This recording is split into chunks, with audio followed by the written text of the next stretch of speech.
आत्मा कहाँ जाती है। नमस्कार दोस्तों, आप सभी का हमारे YouTube चैनल पर स्वागत है। आज हम आपको बताएंगे कि सोने के बाद आत्मा कहाँ जाती है।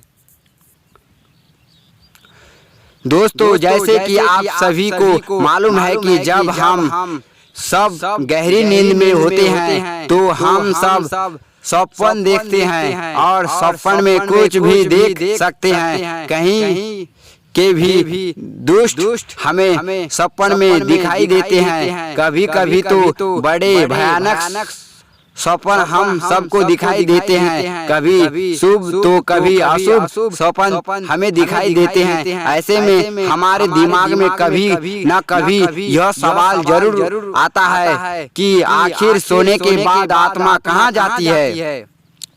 सोने के बाद आत्मा कहाँ जाती है। दोस्तों, गीता में भगवान श्री कृष्ण ने अर्जुन को उपदेश देते हुए कहते हैं कि इस आत्मा को ना तो अस्त्र काट सकते हैं, ना ही इसे अग्नि जला सकती है, ना ही इसे जल गला सकती है और ना ही इसे वायु सुखा सकती है। हमारी यह आत्मा उस परम ब्रह्म परमात्मा का ही एक अंश है जो कि अजर अमर अविनाशी है। इसका कभी भी अंत नहीं हो सकता है। दोस्तों, हम आपकी जानकारी के लिए बता दें कि सोने के बाद आपकी आत्मा कहीं न जाती है, उसे कहीं पर जाने की आवश्यकता ही नहीं पड़ती। लेकिन हमारा मन गति करता है कि इसी मन की गति को ही हम आत्मा की गति समझते हैं। सोने का मतलब आपका चेतन मन सो गया है। चेतन मन जो कि हमारे शरीर का ही एक भाग होता है। चेतन मन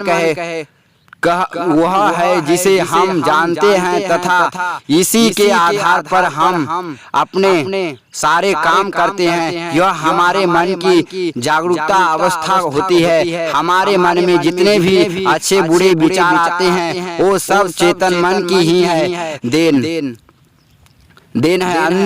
अंदर का मन कभी ना सोता, क्योंकि उसे इसकी कभी भी आवश्यकता ही नहीं होती है। चेतन मन जब सो जाता है तो हम बाहर की वस्तुओं को देखना और सुनना दोनों बंद कर देते हैं। आत्मा कुछ नहीं करती, क्योंकि वह एक अभौतिक सत्ता है तथा उसके अंदर कोई राग नहीं होता।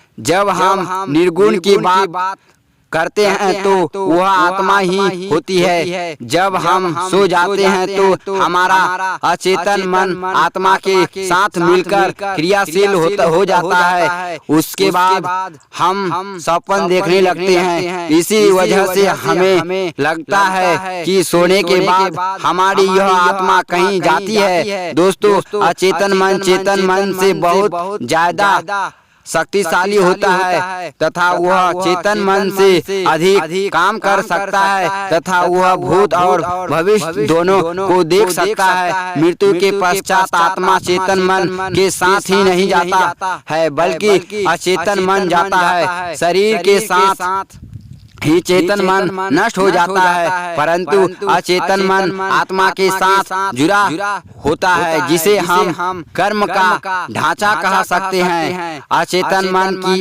एक सूचनाओं के ढेर जैसा होता है और सोने के बाद आत्मा अचेतन मन से जुड़ जाती है। इसीलिए सोने को दूसरी मृत्यु का भी नाम दिया गया है, क्योंकि जब कोई मनुष्य गहरी नींद में होता है तो उसे बिल्कुल भी होश नहीं होता है। सोने के बाद आपका अचेतन मन आपकी आत्मा के साथ मिलकर भविष्य में चला जाता है तथा वह भविष्य को भी देख सकता है। जब हमारा अचेतन मन भविष्य के अंदर जा चुका होता है तब सपन के माध्यम से हमें भविष्य की कुछ झलक दिखाई देती है।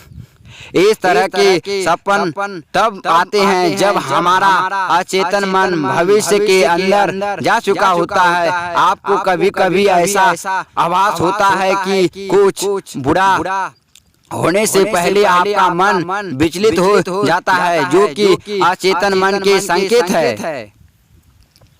हमारा अचेतन मन भविष्य के बारे में कैसे जान लेता है, इसके बारे में कुछ कहना बड़ा कठिन है तथा इसका आधार क्या है यह भी कहना कठिन है। लेकिन ऐसा माना जाता है कि जो भौतिक जगत के अंदर घटित होता है वह उससे पहले सूक्ष्म जगत के अंदर घटित हो चुका होता है। इसका मतलब यह है कि हमारे साथ पहले सूक्ष्म जगत में घटना घटित होती है तथा इसके बाद ही उसका असर भौतिक जगत पर पड़ता है। दोस्तों, आत्मा एक सहयोगिक है तथा यह मात्र सहयोग कर सकती है। इसके कारण यह संभव है कि सोने के बाद दूसरी संभावना यह है कि आपका अचेतन मन भूतकाल को देख सकता है। हम आपसे भूतकाल की चर्चा कई उदाहरणों से करेंगे। दोस्तों, भूलकर भूतकाल का मतलब जो घटित हो चुका होता है और उसके अंश आपके अंदर मौजूद है, लेकिन चेतन मन